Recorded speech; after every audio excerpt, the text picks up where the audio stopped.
Ya, dia lahir dari termasuk Bani Israel. Ya, Bani Israel ini keturunan Nabi Yakub. Yakub itu gelarnya Israel. Keturunannya disebut Bani Israel. Dari Yehuda. Yehuda ini adalah anak laki-laki dari istri pertama Nabi Yakub alaihissalam. Nabi Yakub istrinya 4. Yang pertama bernama Ya'la. Dari Ya'la ini melahirkan 6 orang.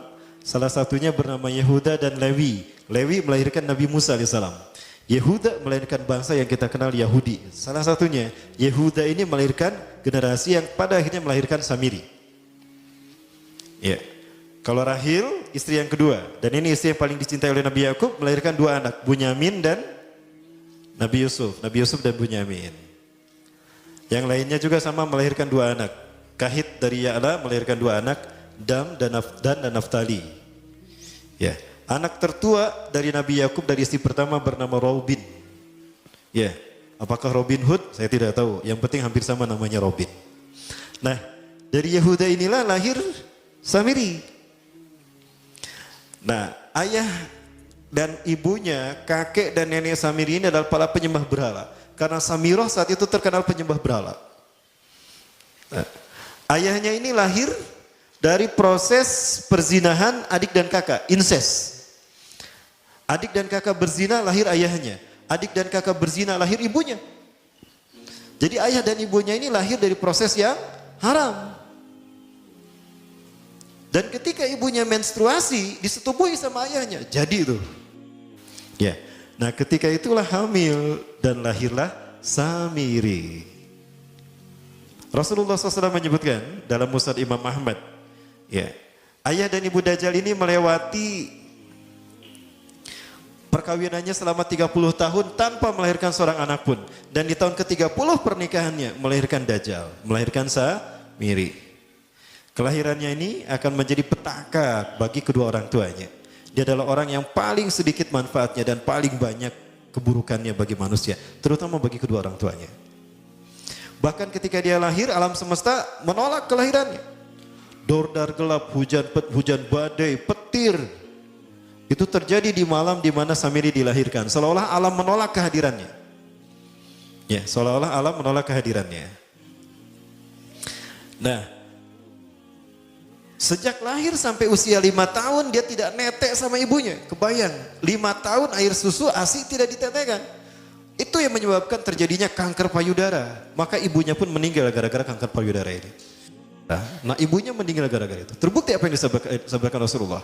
Kelahirannya menjadi petaka bagi kedua orang tuanya. Begitu pula ayahnya, maka ayahnya menjadi single parent.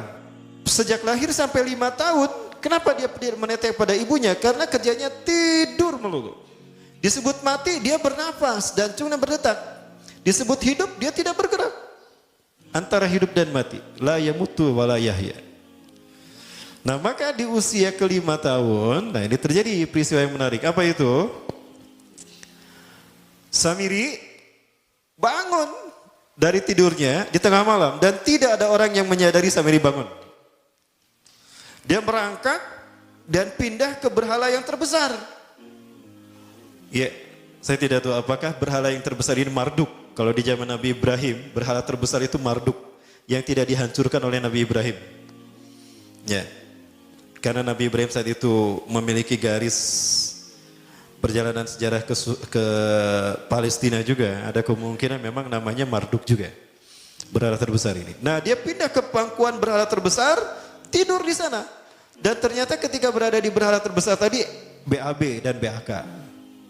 Ya, buang air kecil dan buang air besar. Besoknya itu adalah hari pemujaan kepada dewa-dewa mereka, bangsa Samirah.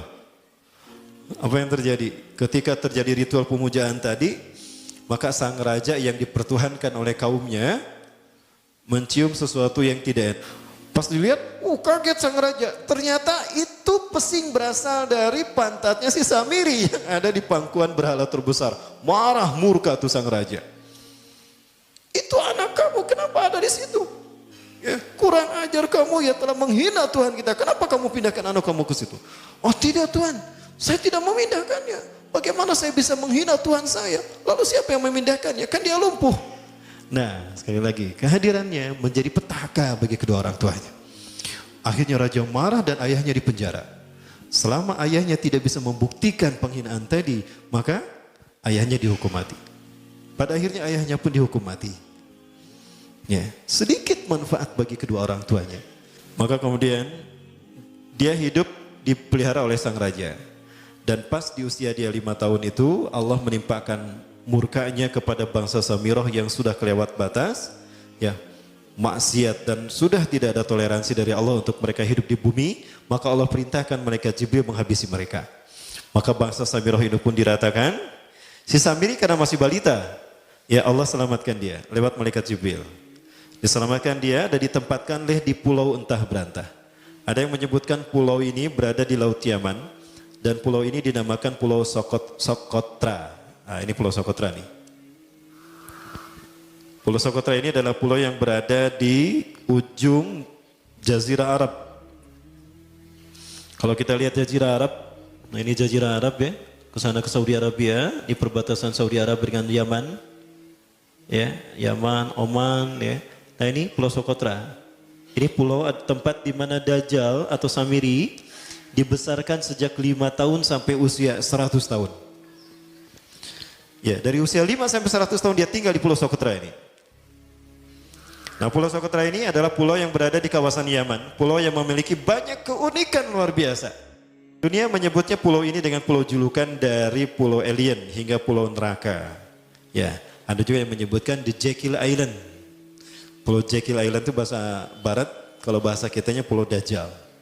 Ya, sama dengan Pulau Sedir ya, itu juga The Jekyll Island. Nah, Pulau Socotra kaya dengan flora dan fauna yang unik hingga saat ini belum ditemukan di tempat lain. Jadi tidak ada flora dan fauna yang ada di pulau ini, yang ada di pulau lain di seluruh dunia. Hanya ada di pulau ini. Makanya di pulau inilah Allah ciptakan satu binatang yang unik juga, yang disebut dengan jasasa. Jasasa, binatang jasasa itu artinya mata-mata. Tajassa yatajassu tajassusan wa jasasatan. Artinya pemata-mata, spy. Binatang ini bertumbuh besar, dhahmatun kabirah, tughatti jismaha, ya, asy-sya'ar. Hatta la nastati' an nafariqa aina wajhu wa aina dubur. Tubuhnya besar dipenuhi dengan bulu sehingga saking penuhnya bulu kita tidak bisa membedakan mana dubur mana wajah. Yang menghadap itulah wajah. Ya, Rasulullah menyebutkan kendaraan Dajjal itu, ya, dia bisa terbang kata Rasulullah. Dan kecepatan terbangnya diambil dari hadis Rasulullah. Berapa kecepatannya Rasulullah ketika dia terbang di muka bumi? Ya, kendaraan yang dia gunakan itu kecepatan terbangnya seperti awan yang ditiup angin kata Rasulullah. Dan awan rata-rata ditiup angin itu 5 km per sekon. Ya. Dan jarak dari satu telinga ke telinganya artinya setengah diameter atau diameter kepalanya, keledai yang dia gunakan, Rasul menyebutnya keledai, itu arba'una zira, 40 hasta, 27 meter. Ya, diameternya itu 27 meter. Keledai macam apa yang jarak dari satu telinga ke telinganya 27 meter? Kalau bukan piring terbang.